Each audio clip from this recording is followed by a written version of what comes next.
Girl, I just heard Trixie Mattel call putting on the corset and pads and everything the pigging, and I've never felt more seen. I've never felt more seen.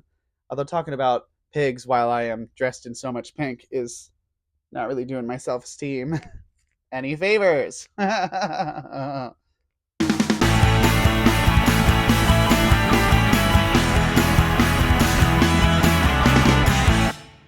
Happy days, everybody. My name is Daisy Maize, and welcome back to my channel and a brand new episode of my favorite series that I do, because it's the only consistent series that I do. I am, of course, talking about Booning and Baning. Now, if you're coming here from the promotional video that I posted on, Instagram and TikTok and all that fun shit, I probably don't need to explain to you what Booning and Baning is, but I'm going to for those of you who are kind of new here. And also, I just love to explain it because at this point I've memorized it. It's the monologue I used to get into Yale. Well, I would have used it to get into Yale. They had let me on the premises. Anyway, welcome to Booning and Baning. Booning and Baning is the series where I, your hostess, Daisy Maize, the cross-dressing clown all about town. I'm not saying that is my catchphrase. I'm just kind of giving it a try. Why not? Booning and Baning is the series where I, your hostess, Daisy Maize, take a seemingly irrelevant and completely random topic and absolutely dissect and analyze it within an inch of its very young life. And then I sacrifice it, and I use those entrails to tell what the future is going to hold for me in the following year. So far, 2024 is looking bad. It's looking bad. It's not doing great. But I got a microphone. Woo! Probably can't do that close. Woo! Yes, I have this lapel microphone that my mom got me for Christmas because she knows just how to please my vain, egotistical little heart. And, heart. My vain, egotistical little heart. I sound like Yzma. Oh, what's that, boiler? You want to start heating up the house right now? That's fair. I thank you for your effort, though we need to work on timing. For both of us. Anyway, so the pigging is complete, and now that I am in an adorable pink costume with bunny ears, reminiscent of one glorious dynam, it is time to discuss today's topic for Booning and Baning. Episode 2 of Season 2. I did not think that I would get here, because I can't commit to anything. I never succeed in actually following through with my plan, so I can't actually say with any degree of certainty that this is going to be good. I can only tell you that it's happening. And I'm just thrilled for that progress. It's something. I'll take it, okay? I had some coffee earlier. I'm getting ready for Drag Wars tonight, and I'm feeling great. So anyway, our topic today for Booning and Baning is honestly one of my favorite topics. And a real quick disclaimer about topics. You'll notice that some of them are broad categories, some of them are very specific niche categories or topics, and some of them are just one very specific thought, and that's it. Today is going to be something similar to that second category. Excuse me. I haven't even eaten the Taco Bell yet, so I'm shocked. Yes, that's right. Today we are talking about one of my favorite movies of all time. We are talking about Legally Blonde. Now, girl, I have a lot of thoughts about Legally Blonde. All of them positive.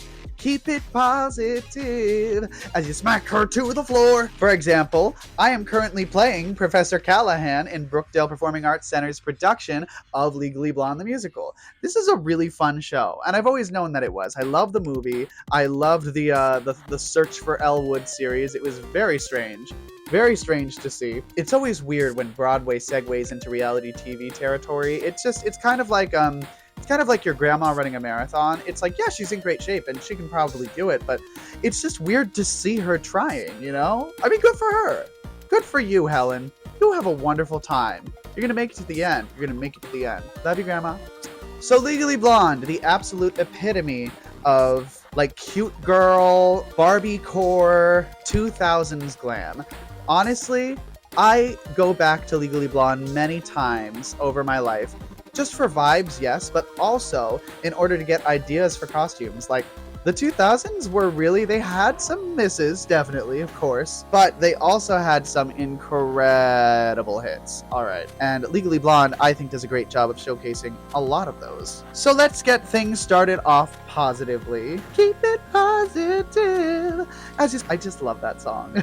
Let's keep it positive with Boon number 1. For its time, Legally Blonde was incredibly ahead of its time. Like, I could sit here and talk about all of the superficial things, the cute costumes, I can talk about the fun songs in the musical, I can talk about the fun songs in the soundtrack of the movie, but let's look at the actual, we're going to start here deep. Let's look at the actual substance and context of this movie. In the early 2000s, it was still like, there weren't a whole lot of people breaking molds, you know?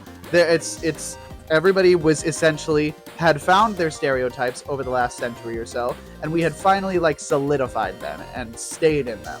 The cute girls were the cute girls, the goth kids were the goth kids. It was very much the time of cliques.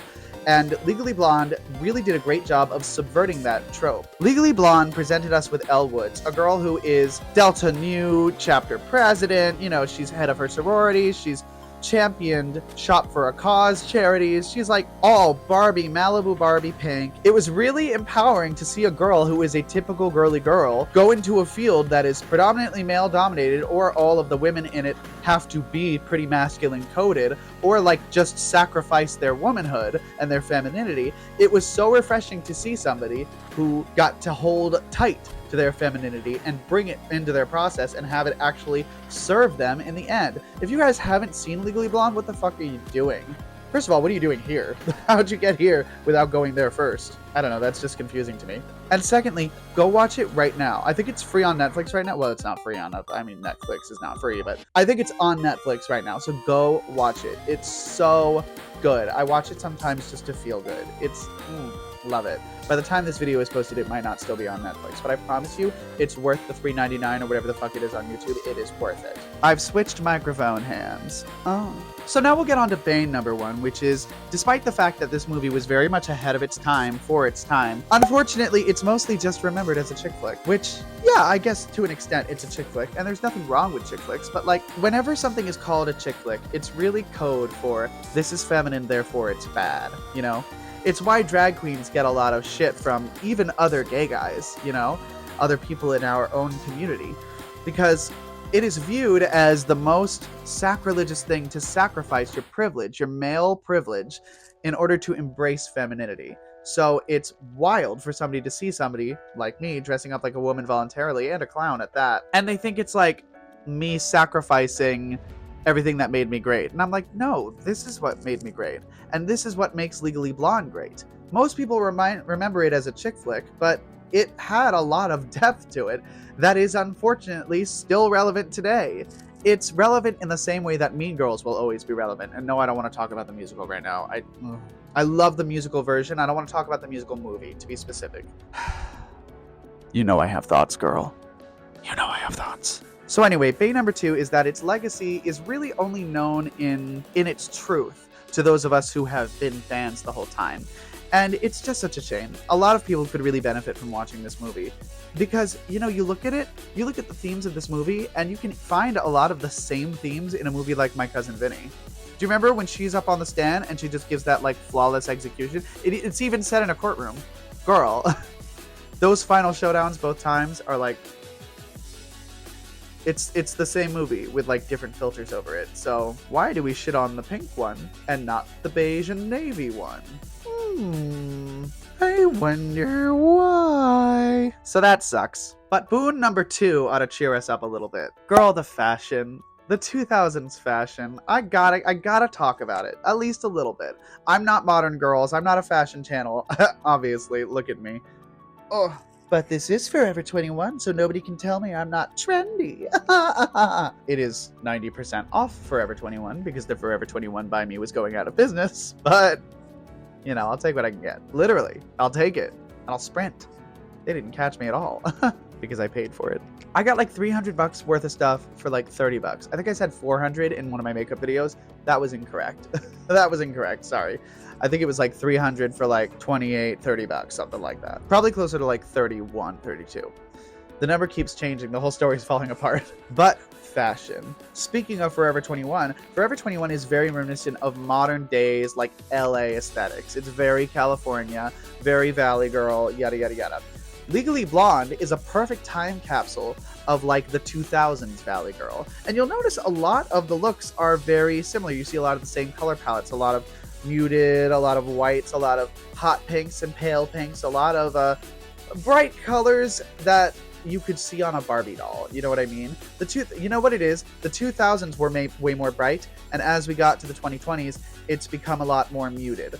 Now you got this ugly ass minimalist, all white, gray, and wood shit. It's like, no. Give me some color, girl. The wood's fine. The hardwood's great. Keep that.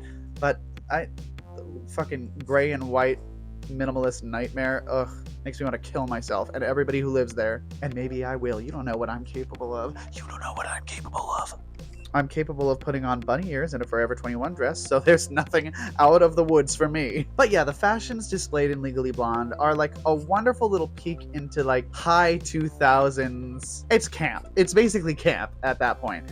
And it was just so great. And I wish more people got to see it because the 2000s, fashion goes in 20-year cycles, so the 2000s are starting to make their way back. I'm seeing a lot more scene kids, unironically, and as Halloween costumes really recently. I hosted a pre-show for the Rocky Horror Picture Show over at Brookdale where I'm doing Legally Blonde, and there were some kids whose costume, at the costume contest that me and Lady Celestina were hosting, there were some kids dressed as emo kids, and I just looked them up and down. I was like, what the fuck is going on in here on this day? And they were afraid, and that's fair, that's valid. Celestina had to keep things moving along. So it's really interesting that Legally Blonde is about to become relevant in a different way. And I mean, not to mention the fact that it is now a world-class musical. You see every fucking community theater doing it, and you see regional theaters doing it, and you see new twists being put on it. And it's great. Legally Blonde is one of those movies that is not just a cult classic, it's just a classic. And it has a lot of staying power that nobody really expected it to have. So that's cool. Now for Bane number 2. Girl, I won't lie to you, some parts of this movie didn't age well because it's from the 2000s, and the 2000s was inherently problematic. And it's not like a Bing Crosby movie or something from the golden age of Hollywood where it's yeah, there was lots of racism, but that's the period. That's nothing we can do about that. The things that were problematic about Legally Blonde and many other 2000s movies, the aughts, is that what they're calling them? I don't stand by that. I don't endorse that by any means. The 2000s. Thank you. The parts that didn't age well in that movie are a lot more recent and haven't necessarily been sorted out in modern times. So unfortunately, we do have to look at them a little more closely. It's an unfortunate fact, but hey, that's life. But let's keep it positive with Boon number 3. Because I could give you a deep reason. I could give you all sorts of wonderful things about this movie. I could give you in-depth analyses of why Elle Woods is an incredible character, of why the movie is just so well written. I could give you so many dissertations on this, and I'm not going to do any of that. Instead, I want to talk about... Girl, I want to talk about the fucking perm. I want to talk about the fucking perm. What a fantastic third act climax. Oh my god. To have literally perm maintenance be the deciding factor in what wins the case. Spoilers, by the way, for this 20-year-old movie. Fuck you. I'm not giving you spoiler warnings. You're an idiot. But I love you. Thanks for watching. You're my idiot. I own you. I own that ass. I find myself thinking about that ammonium thioglycolate would be disengaged by the water. So you couldn't have been in the shower that day. It's so stupid. It's so over the top. It's so clever. It's camp.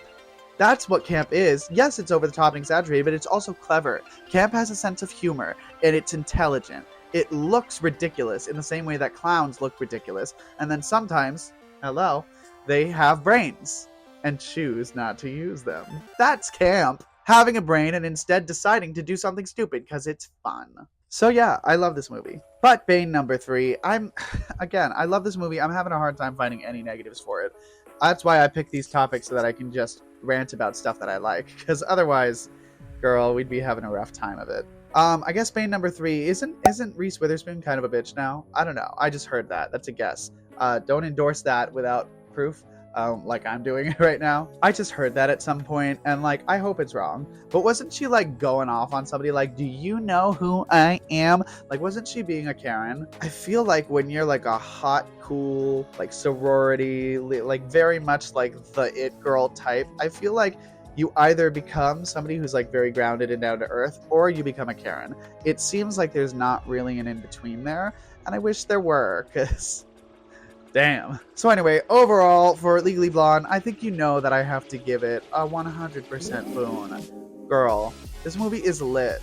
If you haven't seen it, go watch it. If you have seen it, go watch it. Why not? Make a movie night out of it. It's so fun, and it's never old. Wasn't that delectable? Would you shut the fuck up back there? Oh, he's so noisy. Talk, talk, talk, talk, talk. So many noises, bitch. I make noises too, but like, you know, I'm filming mine. I'm doing them by choice. I'm not doing them by choice. I can't stop. Send help. So yeah, thank you all for watching. I hope you liked this episode. It's certainly a fun one for me to do, and I'm glad to be back making these videos again. I just bit the inside of my cheek. How? I'm not chewing anything. Are my cheeks just so fucking fat that my body is like, yum, sustenance, nutrients, eat the flesh. Girl. Blood for the blood god. I'm over it. So thanks for watching. I hope you liked this episode of Booning and Banning. There are many more to come. I expect season 2 to be completely splendiferous and wonderful in every capacity. And if it's not, I'll kill myself. So, if you liked the video, please share the video, like, leave a comment, subscribe if you haven't already, and hit that nifty little notification bell so that you get notifications every single time I post some new content, which may or may not be clowny, cross-dressing, and plant-based. I'm gonna go put on a different costume and do it all again. It was that fun. I think I'll do it again. Woo! Drag is fun. Woo! All right, ta-ta!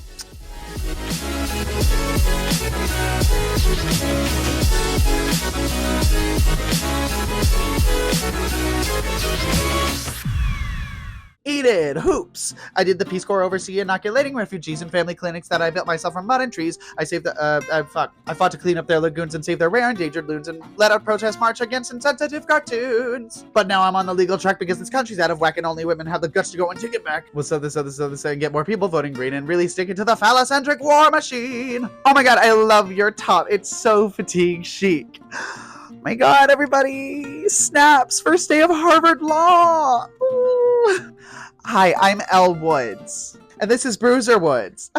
Say hi, Bruiser. Okay.